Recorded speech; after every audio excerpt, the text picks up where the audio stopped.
compulsive gambler who gambled all their money away. So she lived in fear all of her whole life. She lived in fear of her family being discovered.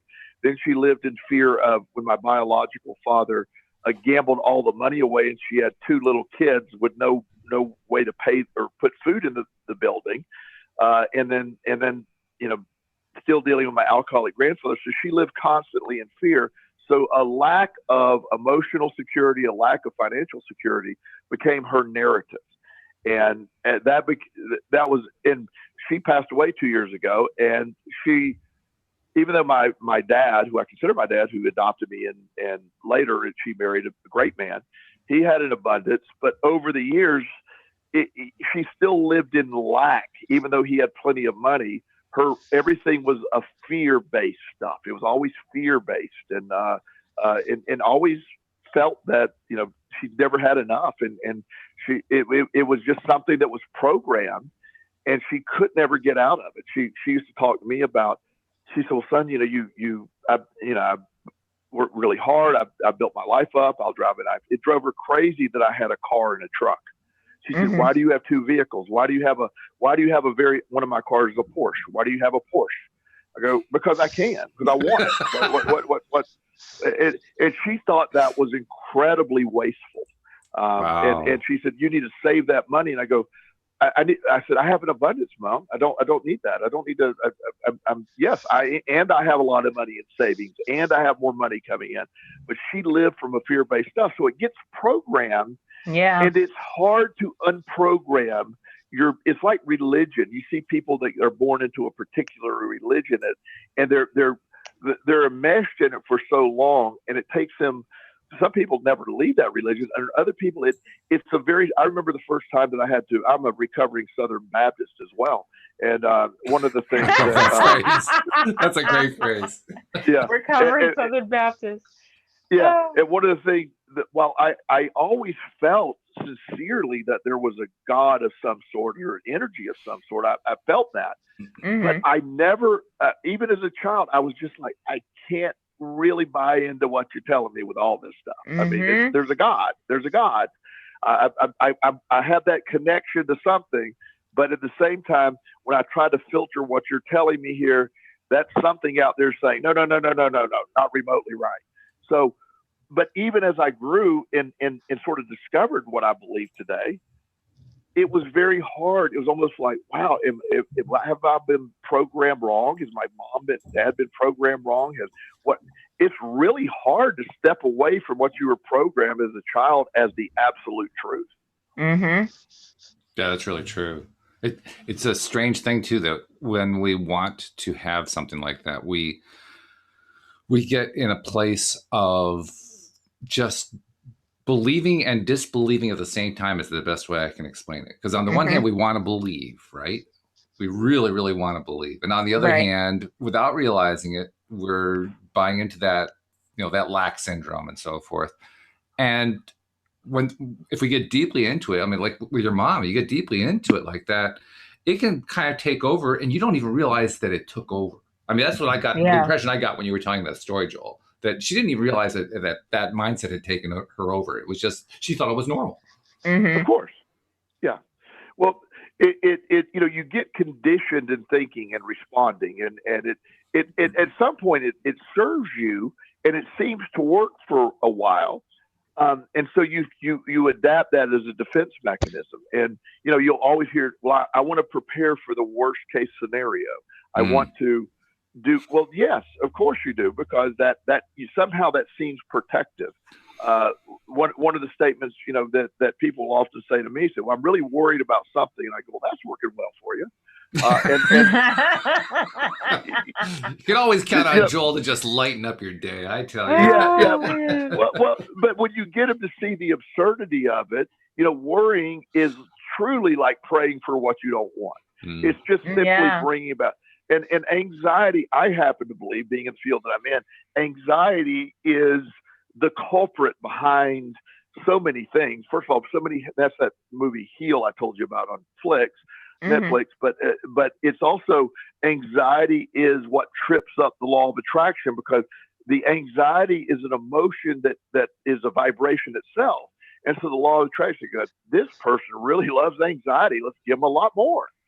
And that's how it works. And that's what most people, so I'm worried about this or I'm worried about that, is almost always the underlying cause of the resistance. And anxiety is a very strong emotion that has a very specific chemical release within the body. Yep. And it's such a, it can be debilitating.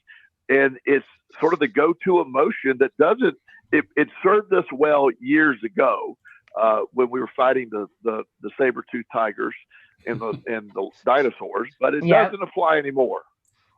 Good thing too. I'm glad to hear that. Yeah, absolutely. One of the things that Cindy Chavez likes to point out, and I think she's absolutely spot on, is the idea that stress is really kind of like our politically correct term for fear. And that what's really going on whenever we're feeling stressed is feeling fear. So tying that into what you were talking about there, really any time that we're noticing that we're stressed, that's kind of a time to notice that not only are we feeling fear, but we're focusing on lack. And that maybe that's one of the best ways to climb out of this little trap that we get ourselves into of not realizing that we're putting out the wrong signal. And that I love that statement. That's really solid. The concept that, there's a psychiatrist that said, I wish I could remember who said it, but I love this. He said, the anxiety isn't about the future. It's not really even about the fear of the future. Anxiety is trying to control the future. It is when you put something out there. It's sort of like the law of attraction. I want to manifest $1 million, and I'm gonna go do this. And it's like, okay, but why don't you just let it?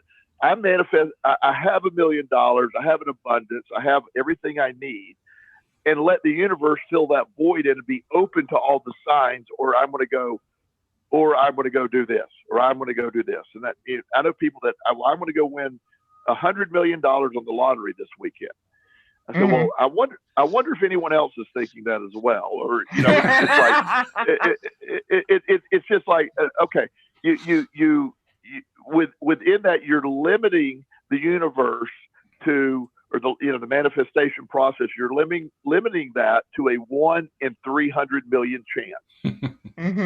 So you really place great restraints on the universe, and that's what. But when you allow an abundance to come, and you allow it to creep in, then it becomes huge momentum. And then one day you wake up and $17 million appears in your bank account, and you're like, huh, where did that come from? And that's how it works. Yeah. That must have resonated with you, Alyx, because you've mentioned previously that you've been diagnosed with anxiety and that you've been dealing with that. That whole idea of anxiety being worrying about the future, that sounds like it makes sense to you. Yeah, it definitely does. But it's hard because it's like the chemicals in your brain want you to do one thing, but at the same time, like you're aware of law of attraction. So you're like, this too shall pass. I need to trust and surrender and just relax and everything will be fine. But your brain is a whole nother monster, and it's like, nah, that's not what we're doing today. Not today. Alyx, yeah, and one thing that you said there, everybody said that. So here's and apologize for acting. I'm not telling you how to live, but that brings up a great example here. When you tell your brain to relax, you're saying, okay, I'm really anxious, so relax. Versus there's a way to do it that actually the first time I spoke to a large group of people, there were 5,000 people in the audience. They were all in the medical field, and I'm about to go talk about some crazy stuff. And I look out there and I'm going, they're going to think I'm crazy, and they were right. I mean, let's go. We can't deny that. I mean, yeah. So they were accurate their diagnosis with that. But however, I felt intimidated by that crowd, and one of the guys backstage there was a panel of speakers, and I was one of the earlier speakers, and the headline guy came up. He said, "Joel," he said, "you're great at what you do." He said, what's your, and so I'm really anxious. So I'm going to probably mess this up. And he goes, anxiety appears, and chemically, it's the same thing. It's the same thing as excitement.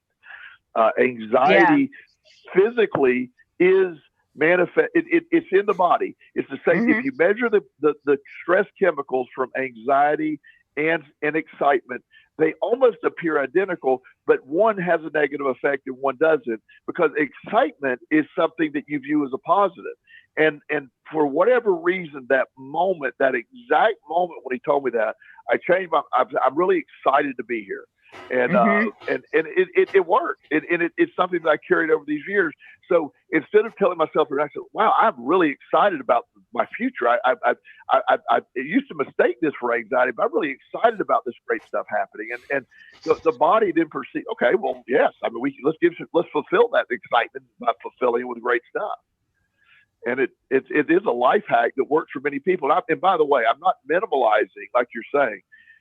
Years of conditioning in that anxiety state takes years to change for many people. I mean, it's really hard to stop the brain from doing a conditioned response. It perceives itself as protecting you.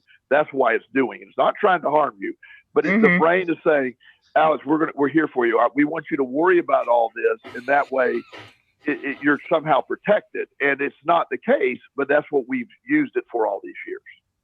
Right. So when you when you're feeling anxious, Alyx, does it feel excited? I mean, does it have a similar vibration to excitement in your experience, or does it feel different? Sometimes it feels different, but I get exactly what Joel's saying about how, because when I was younger, I used to say, oh, I'm so anxious for this concert, or I'm so anxious for this, not realizing there's a difference between anxiety and excitement. But what I meant was, I can't wait for this to happen. I'm so excited. So I totally get what you're saying about that. But yeah, it's definitely a different feeling to be excited about something, and then, because it's not even, how do I explain it? It's not even it's not like you can explain in words like how it feels, because your body's going through all these emotions and physical changes during the attack itself, and then all of a sudden I don't know, you just can't control it. Whereas excitement, is you can explain that, you can explain how you feel. Right. And you're exactly right. Once you start, and that's why the conditioning to change it to excitement, and you can't, you can't automatically go, I'm super excited now instead of anxious, and stop this anxiety attack. I mean, it doesn't work that way. No, it doesn't. Be nice if it did. So I'm not trying to minimize the severity of what you're talking about, but I am saying that you can condition yourself over time to not allow yourself to get to that point so if you look at it as an anxiety attack or a stress attack is a ramp up of where you become overwhelmed with your own thoughts, and you get stuck in your prefrontal cortex of thinking, where you're just not even rationally thinking about things. When you're at that point, this excitement thing doesn't work. No, it's way back there. It's way early in the process when you're building, and when something comes up and you're like, okay, I have this coming up, then you're able to really step back. I'm really excited about this, and then eventually you can change it, but this isn't something that when you're already there is going to be very effective. But it's sort of like the reframing. I've had what anybody would define as real traumas in my life, as we all have. And, one of the what works best for me is understanding that my trauma actually is simply a perspective of it.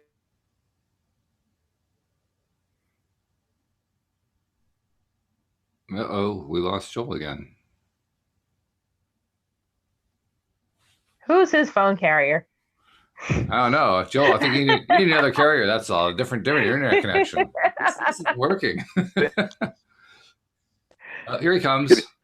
Okay, did you hear me? I'm sorry. I have no idea what happened. I think my phone rang for some reason. I don't know. Well, that'll do it.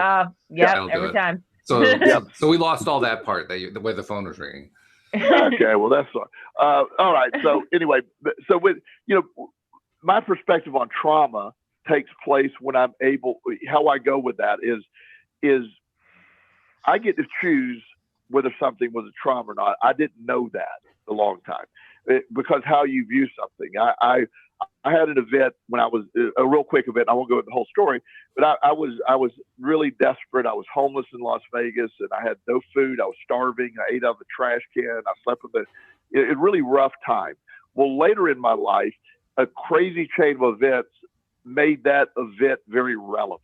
It made it wow. In fact, it was a necessary event. So I was able to retroactively go back in time and change my perspective of the eating out of the trash can process. And actually, while I'll never view it as a great day, it was an event that had to happen for a certain other event to happen in my life.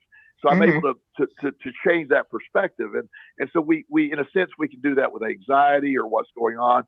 But it's about working with your own brain and undoing years of conditioning. And that's the piece. That's the hard part. That's where the resistance is. So I'm not minimalizing, everybody's stuff. I posted, somebody posted the other day on I was posting about exercise and anxiety and depression, and a very angry post was about, I have the post was, don't tell me to go exercise. I have clinical depression and something anxiety. It's, a diagnosed anxiety disorder. But in a very angry way. And I said, well, first of all, I wasn't telling you to do anything. I'm telling you what works for me. So you do what you need to do. And second, it isn't like, the fact you're owning that, well, I'm not saying it will work for you. I clearly cured myself of depression and anxiety totally by doing exactly what I'm telling you. Now, I'm not saying it's going to work for you, but at the same time, don't go on me like I'm, I never even talked about you. This person was protecting like, you're telling me to exercise. I go, I'm not telling you anything. I'm saying this worked for me. And there's a difference. Your perspective in that is very important. And I'm not critical of where she's at. Her journey is her journey. But a lot of people will defend their stuff to the point, instead of addressing it, they'll defend it like, oh, there is no answer for me. So you're angering me by suggesting there is. Well, I think with that, it comes across as not that there was anything wrong with it. I think your approach to that question was actually correct. Whereas other people are, they assume things and they're like, instead of saying, well, this is what worked for me, they're saying, oh, you should try exercise because for this reason, but not because it worked for me. They forget to put that in there. So it makes it seem like you're doing everything wrong except for this. Right. And I completely agree with that.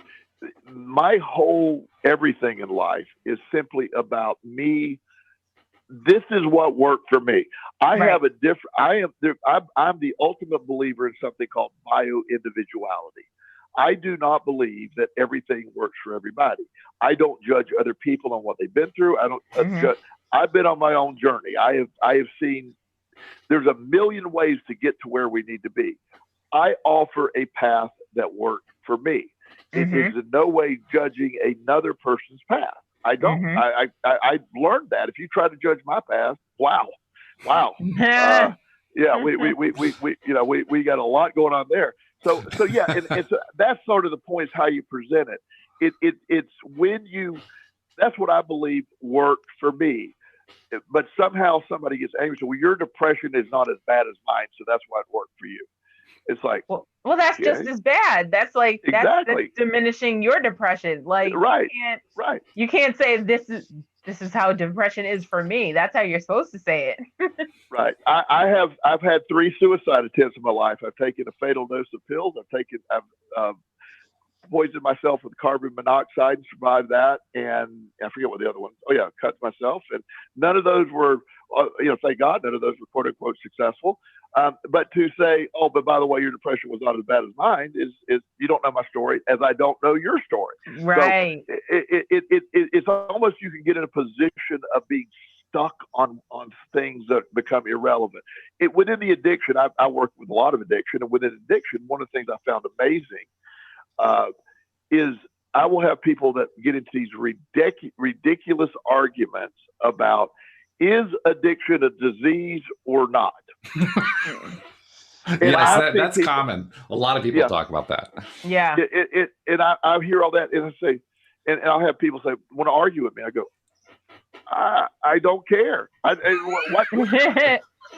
does it matter? Why the name? Why do we have? You're doing something that's not great for you, and you will die if you don't stop. So let's stop arguing the minutia, and let's address what's going on with you. Mm-hmm. And, right. But that's the thing that happens. We get way off track where we're at, and then we got to come back to where we need to be. Our individual journeys and what works for you, and not getting caught up in all the other stuff. Mm-hmm. It's so easy to get caught up in that other stuff. Isn't it interesting how there's a perfect example of how two people dealing with a similar situation, in this case, the example was depression. Two people dealing with depression can actually fight their way to the bottom. Like, you know, oh, no, my depression is worse than your depression. Right. You know, as if that was somehow going to make it better. Yeah. That'll make things all better. If my depression can beat your depression, I will be so much better off. Well, I'd be like, I'm sorry, what's the prize here? Yeah, exactly. What's the point? And that's where in my office, I was been a year or two ago, and I had this family, and one of my topics is victimhood and how you get stuck in the role of victim, and within the family unit, you'll often see, you know, one child. You say there's 4 or 5 children in the family, and there's this one child that always feels he or she is the victim. And so I was working with this family. This one member of the family was just very much a victim. Everybody was out to get this person, and this person, in the middle of our meeting, literally stood up, pounded my table, and goes, "I don't want anybody to forget I'm the victim here." Wow. God, wow. And I self-proclaimed victim. Got it. I said, noted and agreed. Yeah. And I said, and that's the answer to this whole problem. You have accepted and embraced the victim role. And you go, no, don't turn this on me. And I go, oh, of course, you're the victim. Nothing can be turned on you. That's right. And so it was the most definitive moment, and it actually helped the parents to see, oh my God, we have bought into this. We've treated this child as a victim, and they're behaving as a victim. And now that the person is time to launch in the world and try to go do this, is debilitated by our treating this person as a victim. One of the most awesome things that I've ever experienced in my life was years ago. I used to work in group homes, and I used to have managed several different group homes. And one of the things we would go talk to families who had disabled children. And this is, it was, you'd go into the community and say, look, we offer these services that, you know, and especially when the kids get older and like into teenage years are hard to deal with often. And so we got a referral to this lady, and she lived in a poor part of town, and she had 3 kids. And we showed up to her house, and I said, you know, I'm so-and-so, and you know, I work for so-and-so group home, and we wanted to let you know that social services recommend we come talk to you. We have a home not far from here. She goes, okay, why are you here? And I go, well, for your son. She goes, well, what's wrong with my son? And I'm like, well, I mean, you know, I see your son, and how do you? He has no legs, and I'm like, well, you know, he has some physical disabilities, and as I'm watching her talk to him, she interrupts. Now, she had him. This sounds cruel to people, but I will make a point in a second. He was mopping the kitchen floor by sitting on this mop head and pulling himself along the floor. Wow.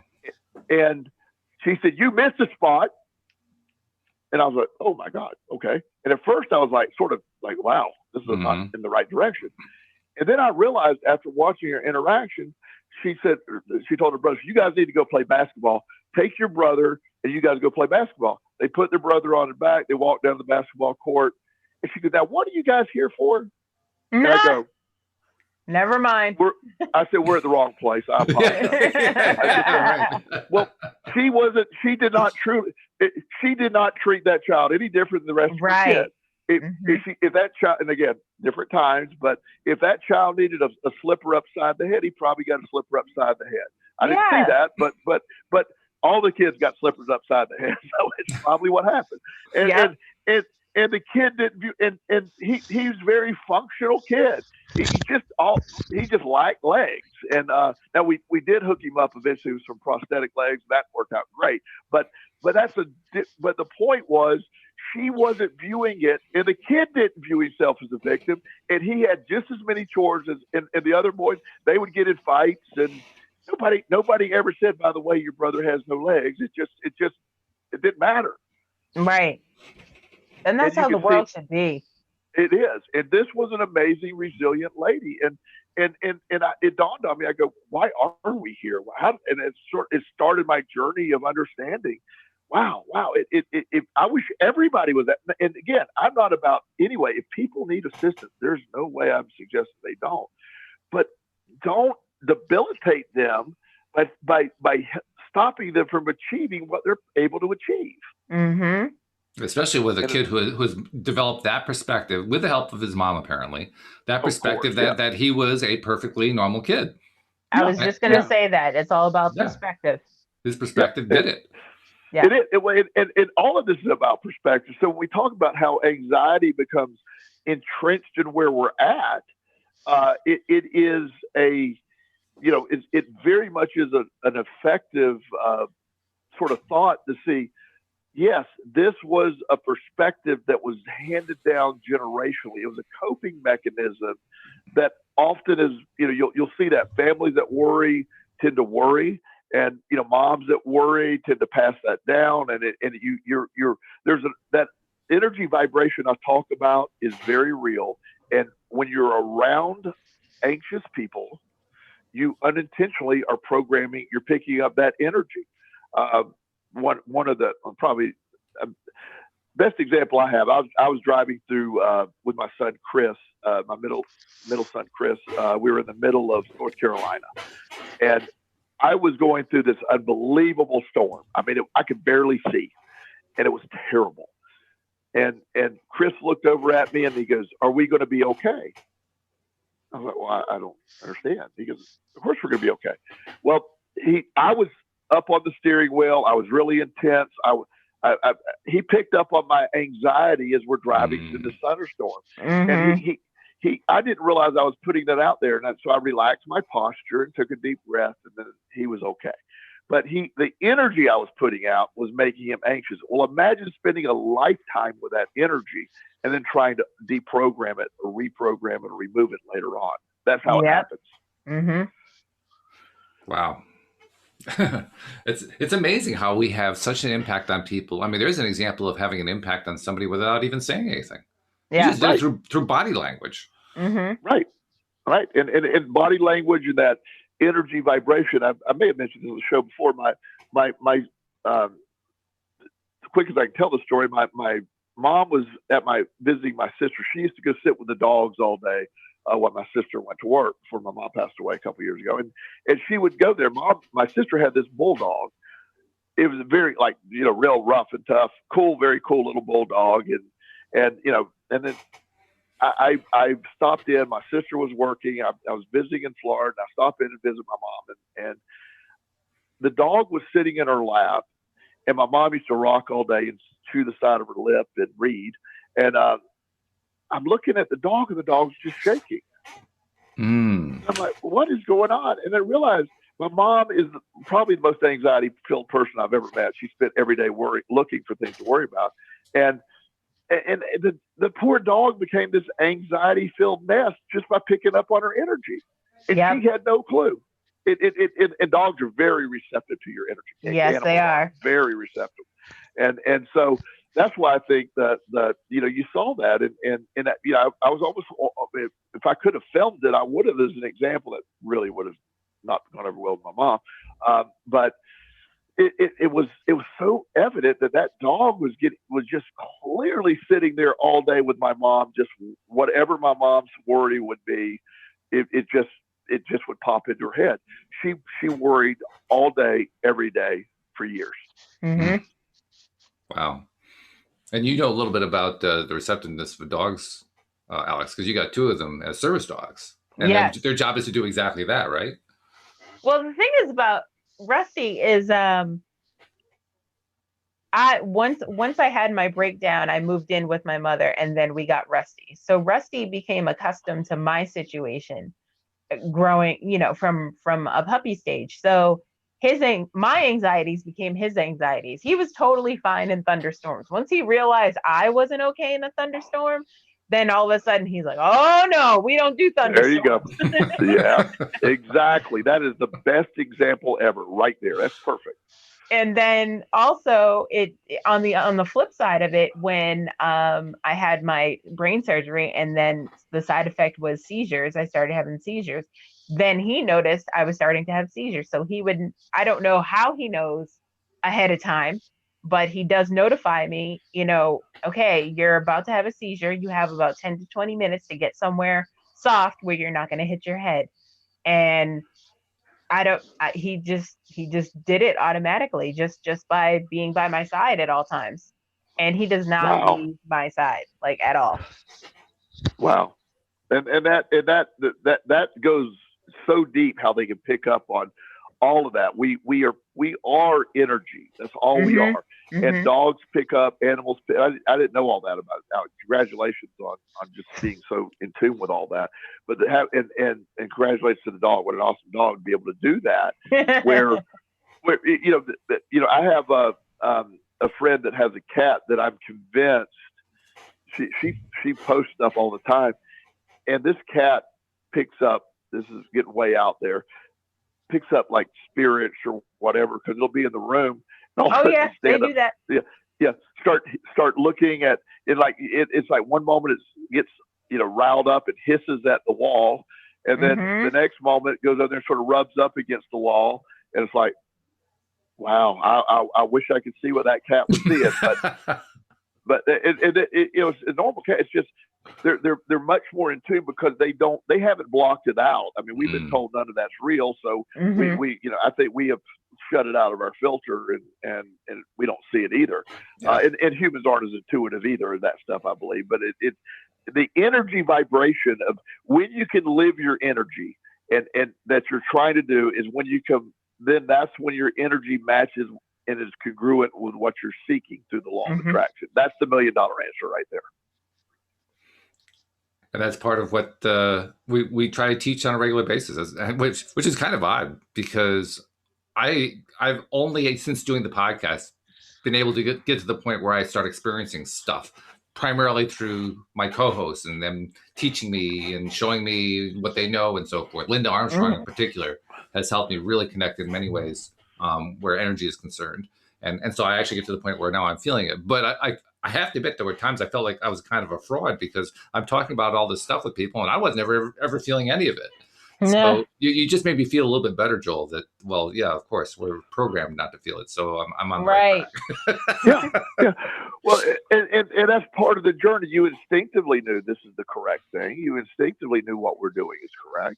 However, you have conditioned the other way. And so the idea that you were going along with it, I've watched over the last however long we've been doing it together, Walt, just incredible understanding and change. You always knew it was right. And my evolution, I used to say I'm a kindergartner and all this. I'm just learning. And I'm probably, I don't know, I might even be in 10th grade by now. But at that point, there's still a lot of stuff. But sort of it becomes so part of you. And then it becomes your new way of thinking, and that's what that energy is. My job or my feeling is, I'm not there to make you see it my way. I can say, here's what's worked for me, and I'm also very open to the idea of here's what works for me, because what you're believing works is what works, and that's the exciting piece. It doesn't always have to be the same thing. That's why I have friends that do tuning forks and stuff, vibrational stuff for the body, all great stuff. And they're like, well, and I'm like, okay, it's great. I don't know if I could sit there for 45 minutes while you tune me with the force, but you know, my ADD is not going to allow that to happen. But one day maybe. One day maybe. Yeah. Oh, that's funny. That's really good. Well, I think a lot of it has to do with what works for you. I mean, you eloquently talk about the things that worked for you were based on your struggles, the things that you've dealt with in your life that were. I mean, you outlined a number of them here, dealing with the homelessness, dealing with not having food, having to just scavenge for food wherever you could find it, and so forth. And those became, in a sense, your methods. It became your methods to understand and to learn how to appreciate how life really works, not the way that we're taught, not the nose to the grindstone thing that actually ends up leading us astray much of the time, but the connecting to who you are, what you're thinking about, what you're feeling about. So, I mean, can I say that was a particular method? I mean, it's not a method I'd recommend to somebody else, but it was your method. You take what you're dealt and you develop your method with that. That's why people get frustrated, because it can't all be. Alyx and I have very different backgrounds, yet we sort of and we very different ways we dealt with similar things, but we arrive at the same place, and that's the hard part. You know, like I learned to flip struggle upside down. I use struggle as a tool. Struggle is great for me. Struggle makes me stronger. I'm strengthened by my struggle. Not everybody can go through that. Not everybody's able to frame it that way. I will use anxiety as motive. I don't get anxious any longer. I now am excited, and I use that to power me. It's sort of like in the keto diet. You're using fat for energy. Well, in the anxiety diet, I've turned anxiety into energy, or I don't allow it to be a defeating mechanism, since it's creating a fight or flight response in my body. If I do have something like that, I set it up where I go fight in a positive way using that energy. And that doesn't work for everybody. There's by no means that's the bio-individuality. And it's so important to respect everyone's process. I am in no position to judge another human being of how they deal with stuff. I mean, Lord knows I did a lot of stuff that didn't work too, but I am always excited to share what did work for me. Yes. And hopefully it relates to some people, and those that it doesn't, dismiss it, don't use it. It's just about everybody comes at it from a different way. There's a million ways to get here, and I'm just suggesting one of them, but it helps develop. Or you take a hybrid of people's suggestions. It's like I've heard a law of attraction guy say, well, I was really disappointed because I believed in exactly what Abraham Hicks said, and blah blah blah. And I'm going, well, you're taking it all literal. You got to take what works for you and then let go of what doesn't. Yeah, that's an important point to end on. So, well, this has been good as usual. I mean, the conversations we have, Joel, and now with Alyx are just fabulous, and I love every single one of them. Before we go, I want to make sure I put a couple messages out there. First of all, if you're not yet a subscriber, please become one. The instructions are on the homepage, loatoday.net. You just click the link there, and it walks you right through it.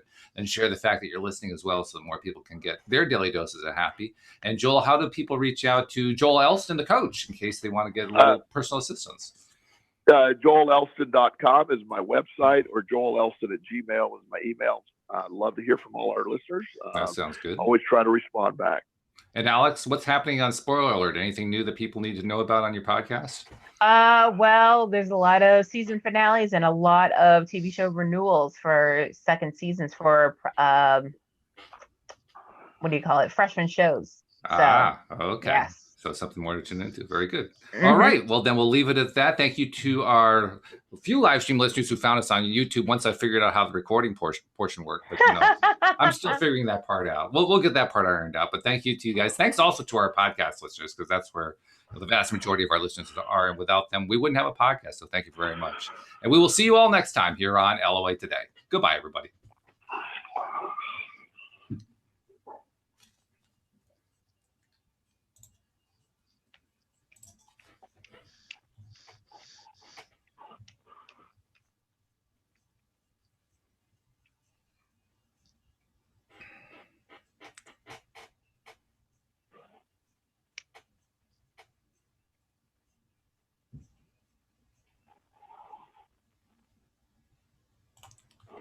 All right. Get all this turned on.